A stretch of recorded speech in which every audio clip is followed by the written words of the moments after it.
So basically, she decides the only way to fight back against this psycho boss her dad forced on her is erotic torture. Genius. Erotic. Please, can we maintain a semblance of decorum? It's a literary device, albeit a rather blunt one. It's not actual torture. Oh, lighten up. It's So This Is War by Meghan Quinn. People, we're talking hockey players, forced proximity, and a dad so toxic he makes my last landlord look like Mr. Rogers. This isn't your Dusty Austin seminar. Firstly, it's pronounced Austin, not Austin, as I've told you repeatedly since your disastrous take on Pride and Prejudice being merely a chick flick. And secondly, this book isn't about erotic torture. It's a contemporary romance featuring complex interpersonal dynamics exacerbated by questionable parenting. Questionable? The dad, Coach Wood, literally tells his star player Posey, who, by the way, is obsessed with the daughter, Wylie, to hire her as his assistant and make her life miserable.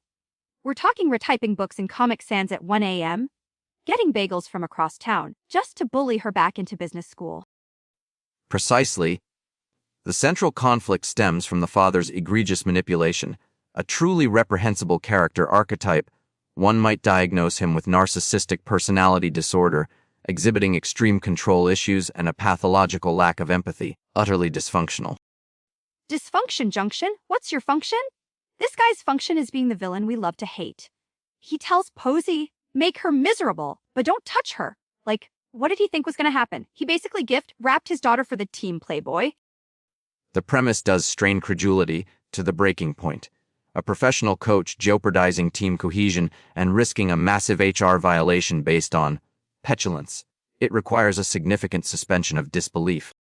Suspension of my bruh? Who cares? It's hilarious. And oh, sweet, goofy Bologna-loving Posey. Everyone thought he was just this adorable golden retriever, right? Wrong. Turns out he's the kinkiest one of the whole hockey team.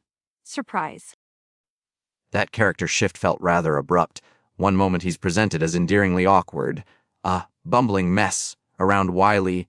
The next he's, well, engaging in this so-called erotic torture and apparently possessing hidden depths of, let's call it, assertiveness.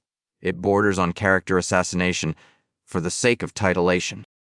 Assassination? It's called evolution. The man found his freak. Someone finally matched his freak. Wylie walks in all sassy and refusing to take his crap or her dad's, and bam, Kink Lord Posey activated. He went from a shucks to you're mine faster than you can say Teddy Hamilton's audiobook narration, which, by the way, fans self.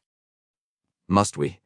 And Wylie, while her defiance against her father is commendable, her methods within the workplace context are problematic, engaging in escalating psychological and, frankly, sexualized gamesmanship with her direct superior.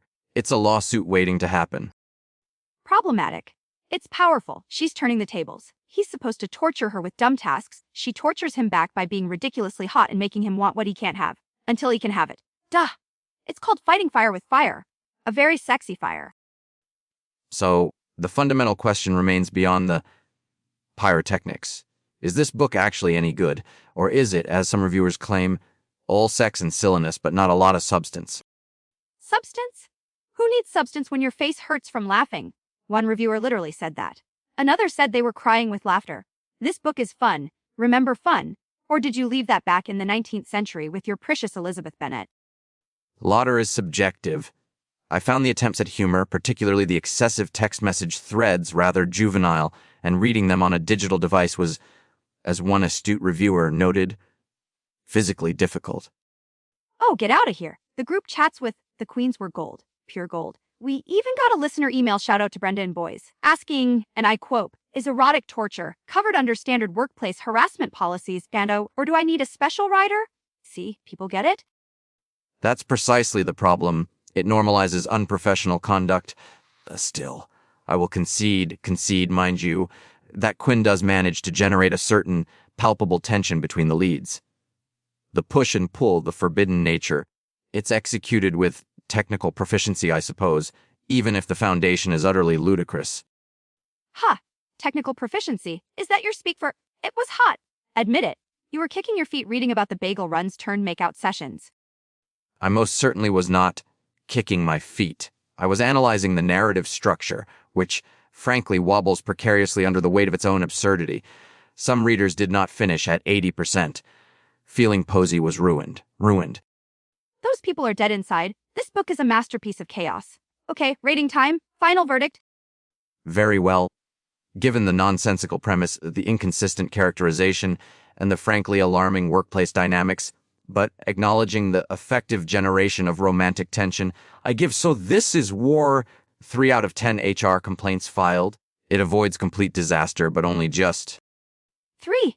Are you kidding me? This book was pure joy. It was hilarious. It was spicy. Posey brought the heat. I give it 9 out of 10 perfectly toasted midnight bagels. Delicious and slightly unhinged. Utterly contradictory, as usual. That's why they love us. Okay, folks, that's all the time we have. Tune in next week when we tackle the controversial new release, My Goldfish Writes Better Poetry Than You, a memoir. That can't possibly be real. You've been listening to Heartbook Radio. Keep it weird, readers.